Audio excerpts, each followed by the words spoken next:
यार ईशान किशन के लिए कुछ भी बेहतर नहीं हो रहा है। पहले बीसीसीआई के कॉन्ट्रैक्ट वाला मुद्दा तो चल ही रहा था, फिर उसके बाद मुंबई इंडियंस ने उनको रिटेन नहीं किया, लेकिन अब सबसे बड़ा मामला, एक ऐसा मामला जो क्रिकेटर्स की लाइफ खत्म कर देता है।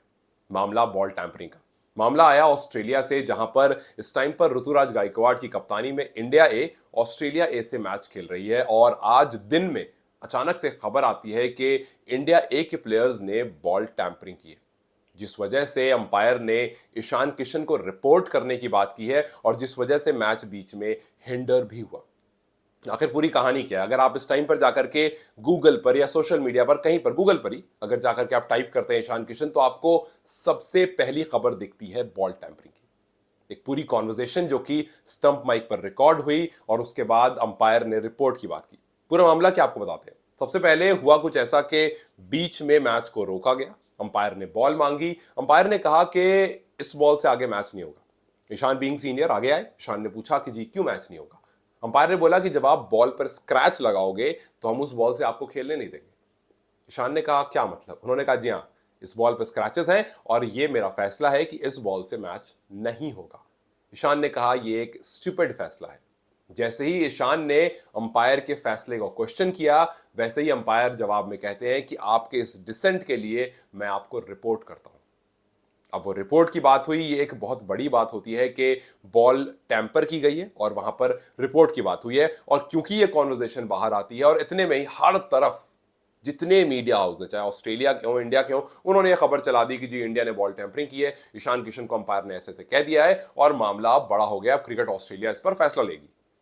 शुक्र की बात यह है कि शाम होते होते तक ऑस्ट्रेलिया ने अपनी तरफ से फैसला सुना दिया। क्रिकेट ऑस्ट्रेलिया ने फैसला सुना दिया, और क्रिकेट ऑस्ट्रेलिया ने बताया कि जी नहीं, सब कुछ सच है।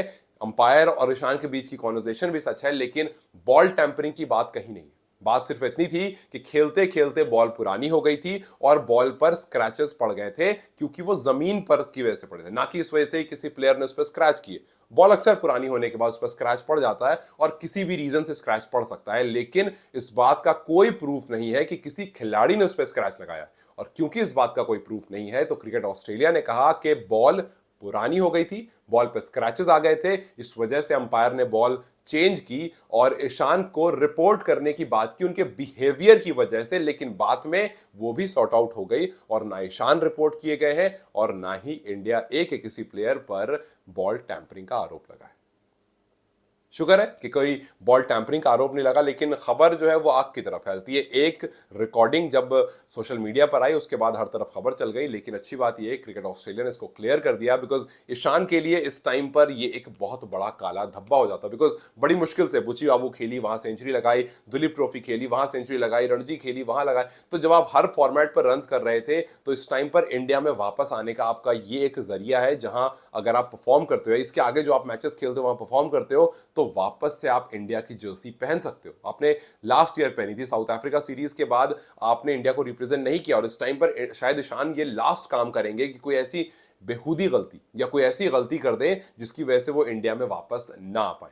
तो खैर, ईशान के फैंस तो इस बात को मानते थे कि नहीं यार, ईशान ऐसी गलती नहीं करेंगे। लेकिन अगर क्रिकेट ऑस्ट्रेलिया इस बात पर श्योरिटी नहीं डालती, श्योर नहीं करती, तो शायद हर तरफ से लोग ईशान पर सवाल उठाना शुरू कर देते। खैर फिलहाल अच्छी खबर यह है कि ईशान के साथ ऐसा कुछ नहीं हुआ, लेकिन बुरी खबर यह है कि इंडिया ऑस्ट्रेलिया ए से भी वहां पर मैच हार गई, और कुछ मोरलेस एक जैसा हारी है। इंडिया ने पहली इनिंग में 107 पर ऑल आउट हो गए, फिर उसके बाद ऑस्ट्रेलिया ए को 195 पर ऑल आउट कर दिया, लेकिन उसके बाद अच्छी परफॉर्मेंस दिखाई और 300 से ऊपर का रन बनाया।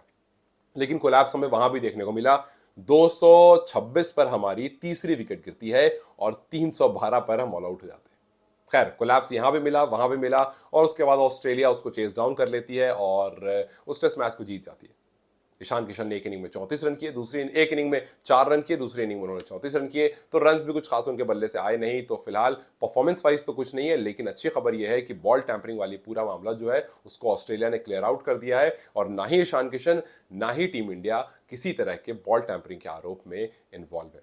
खैर, उम्मीद करते हैं कि हम अगला टेस्ट मैच, क्योंकि एक और टेस्ट मैच है इंडिया ए वर्सेस ऑस्ट्रेलिया है, तो अगला टेस्ट मैच जो है उसमें ईशान थोड़ा कुछ परफॉर्म कर दें, सो दैट आने वाले टाइम में ईशान भी टीम इंडिया में आने के लिए उतनी ज्यादा अच्छे कंटेंडर रहें, या फिर उतना ही ज्यादा सेलेक्टर्स की निगाहों में रहे।